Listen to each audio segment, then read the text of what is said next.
The OKC Thunder are just one win away from winning the NBA Finals.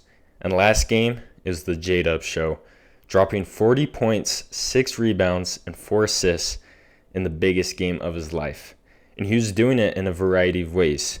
He was taking his man one-on-one, getting to the free throw line, playing off teammates, whether it be backdoor cuts or hitting spot-up threes, and playing in transition off of forced turnovers. And you could see it. He had a concerted effort to attack on every drive and impact the game no matter what. It's also been awesome to see his growth throughout his young career, because just last year, he struggled in the biggest series of his life up to that point against the Dallas Mavericks.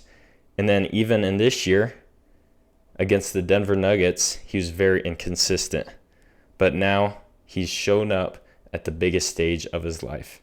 And if he continues to improve like this, it's scary for the rest of the league.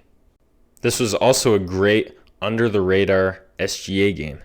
He had 31 points, 10 assists, 2 steals, and 4 blocks.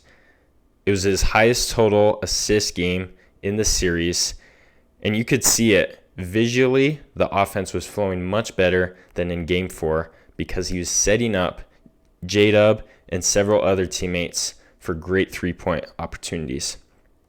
And also, like I mentioned, with the 2 steals and 4 blocks, he was making tremendous plays on the defensive end. And when he's playing that great on defense alongside Dort, Chet, Caruso, J-Dub, Cason Wallace, all those incredible defensive players, then there's no mismatch that you can take advantage of if you're the Indiana Pacers.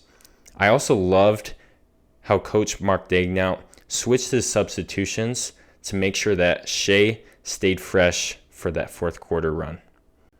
Then for OKC's team as a whole, they finally took advantage of their biggest strength all season, which they haven't really in the finals so far, and that's points off turnovers. They beat Indiana 32-9 in this stat, and it proved to be the biggest difference in the game and the result. OKC also got major contributions from their role players in this massive win. Wiggins, Dort, and Wallace all combined for 10 three-pointers made in the team's best performance from downtown in the series so far. This was due in large part to the massive improvement of ball movement and player movement from Game 4 to Game 5, as this generated much, much higher quality looks for the Thunder. On the other side, unfortunately, the biggest storyline for the Pacers in this game was Tyrese Halliburton's injury. It was visually evident that the guy was just not right. He's the offensive hub for this team, and when he's not enforcing the action and getting everyone involved, it's a totally different team. It makes it even worse then that when he's hurt like that, the guy that's guarding him on the other side in Dort is built like a middle linebacker. One of the few bright spots for the Pacers in this game was the TJ McConnell performance. I mean, the guy looks like a mouse out there compared to OKC. But in the third quarter, when he went in and injured Tyrese Halliburton went out, he kept them in it and even brought the score down to 2 points and gave them a chance. When he was in, he was attacking the paint at will and was either scoring or generating good looks for his teammates. I think that's why in the end, I thought they should have rolled with him instead of a hobbling Halliburton, and they would have had a better chance at stealing this Game 5 win. Now, keys for Game 6 at home for the Pacers. Personally, I think the Pacers have to roll more with McConnell than Tyrese.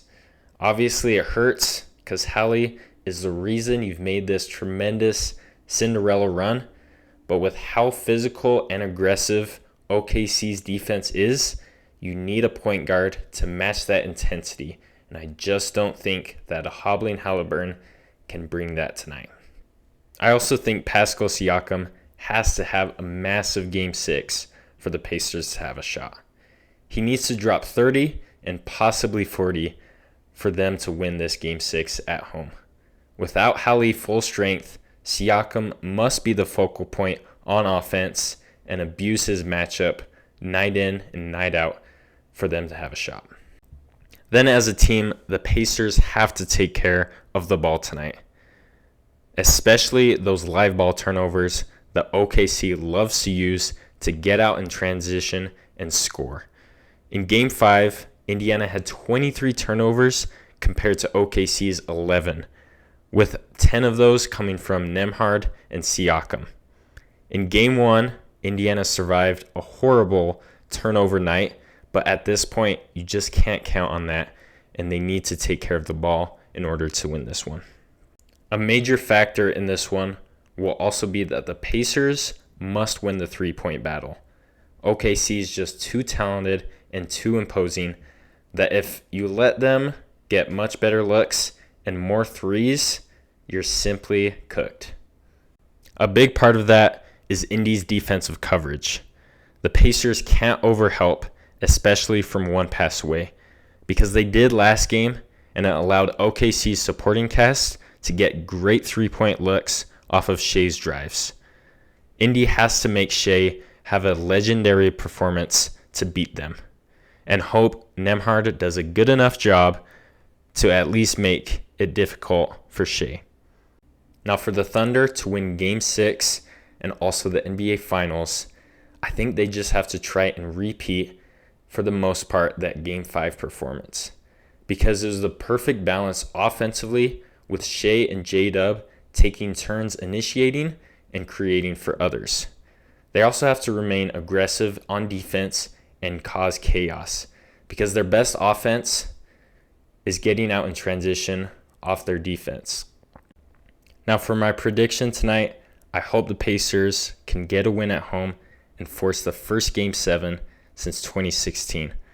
Ultimately though, while the Pacers have gone on an incredible Cinderella run, I believe that the Thunder take care of business tonight and solidify themselves into history as NBA champions.